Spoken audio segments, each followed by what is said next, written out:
Paris 2017, Part 3. The next day I woke up slowly and then went across the street in order to have my breakfast at Dulé and Jacqueline's. For my breakfast they got the best croissants from the neighborhood that are made with butter, and the taste was really good. Yes, it was good to be back in Paris. In order not to interfere with the Sunday routine of my friends, I decided to leave them and go for a walk around the Bois de Vincennes, which eventually lasted for some 5 hours.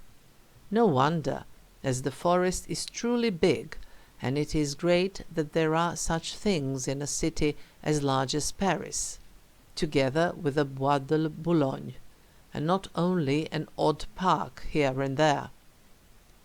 The Bois de Vincennes used to belong to the Crown and was used as a hunting ground. Nowadays it is primarily space for leisure and recreation. Since Dulé dropped me close to his bowling club, my wandering first took me beside an old tree that was obviously dead, but instead of cutting it and bringing it down, the Parisians decided to turn it into a sculpture. Near the ground there was an owl carved out of the trunk, while the remains of the branches, that is, their ends, were turned into a small fairy tale houses. Then I came to Lake Daumesnil, constituting a tamer part of the Bois de Vincennes, as well as 2 tiny islets in the middle of the lake that can be reached by crossing bridges.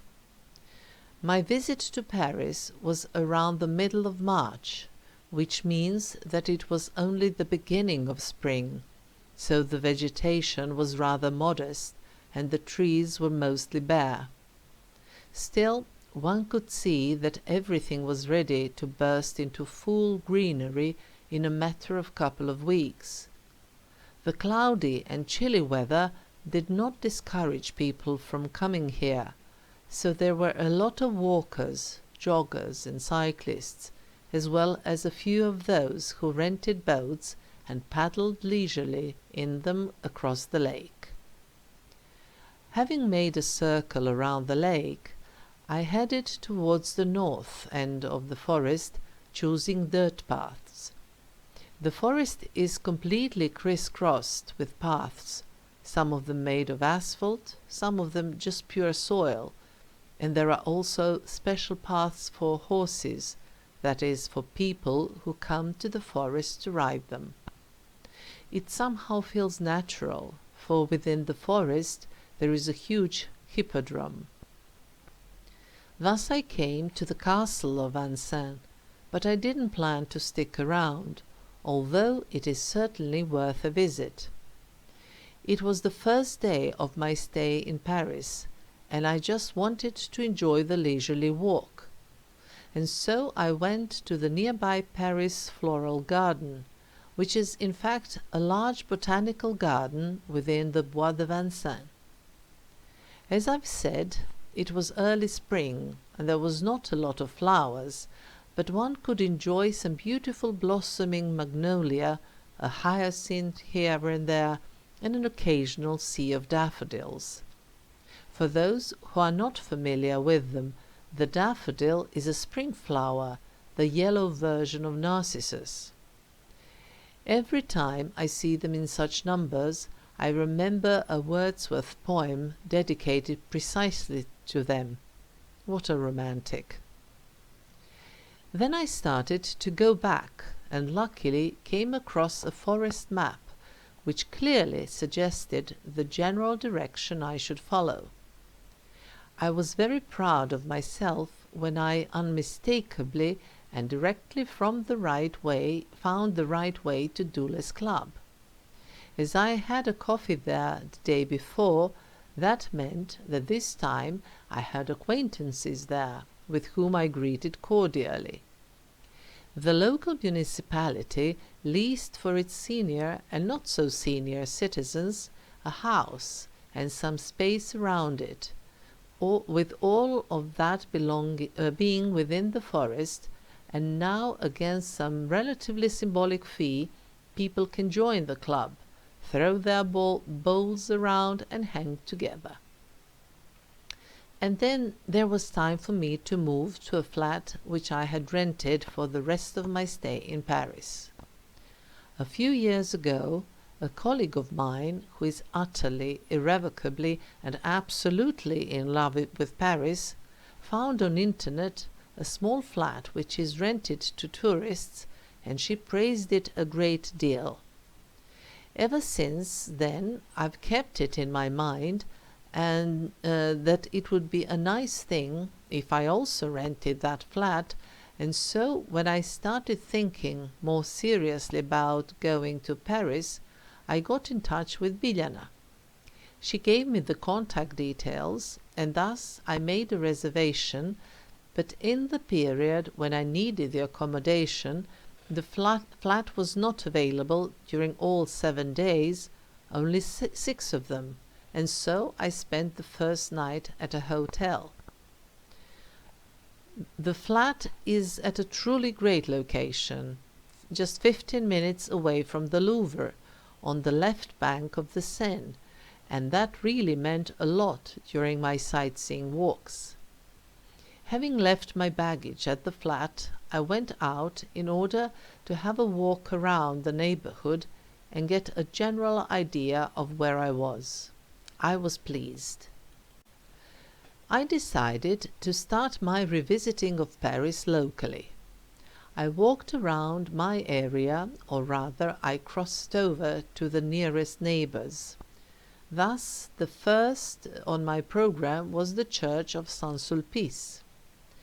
It is a church that was built, additionally built and reconstructed several times, mostly in the 16th and the 17th centuries, and finally in the 18th century. And yet they didn't finish the right tower. That's truly sloppy. The inner decoration extended into the following century, and the most famous contribution was given by Delacroix with a couple of mural paintings he did around the mid-19th century. There is also a stone obelisk, a metal board and a metal band inlaid into the floor all along the north-south axis.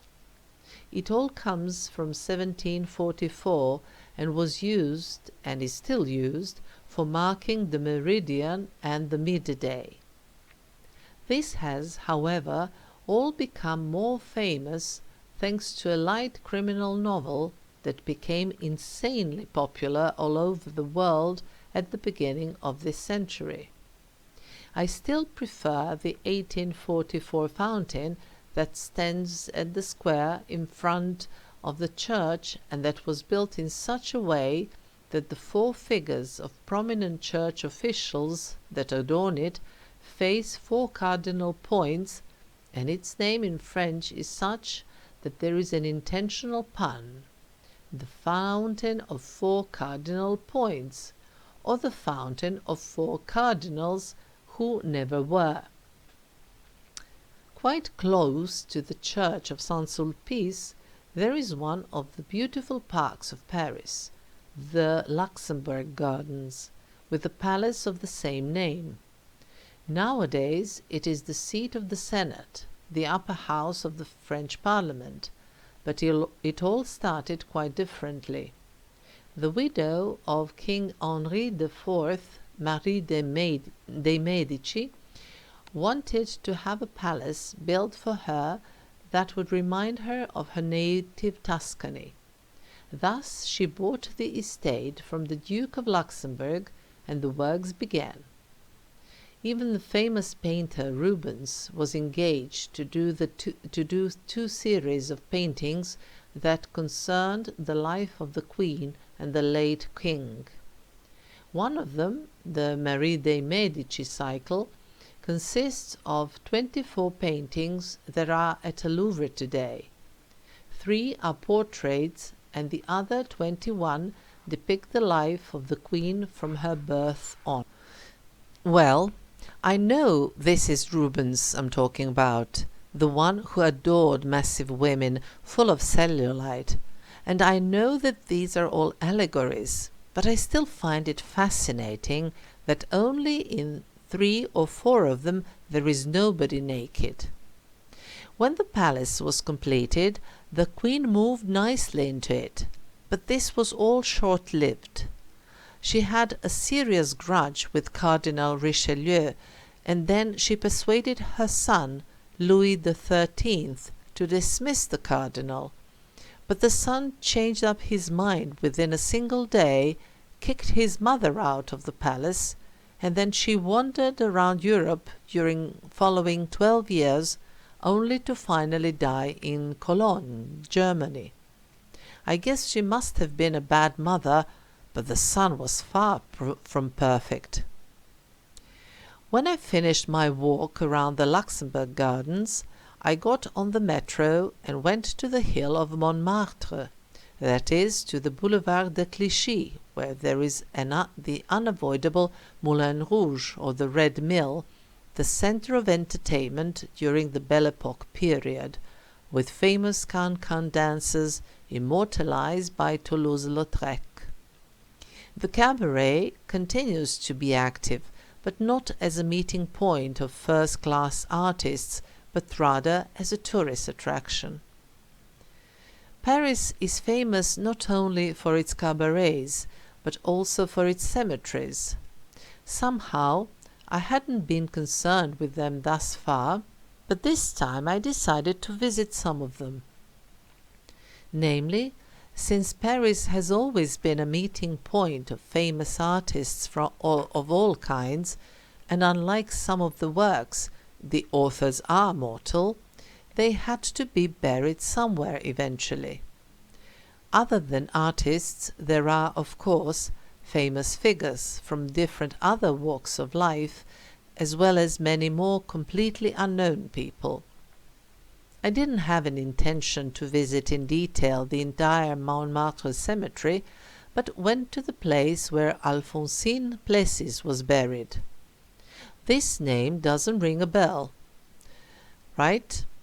And if you say The Lady of the Camellias, written by Alexandre Dumas, the son, also buried at the Montmartre cemetery, or La Traviata, composed by Giuseppe Verdi, yes, that young unfortunate woman, immortalized in these literary and music masterpieces, was buried precisely here.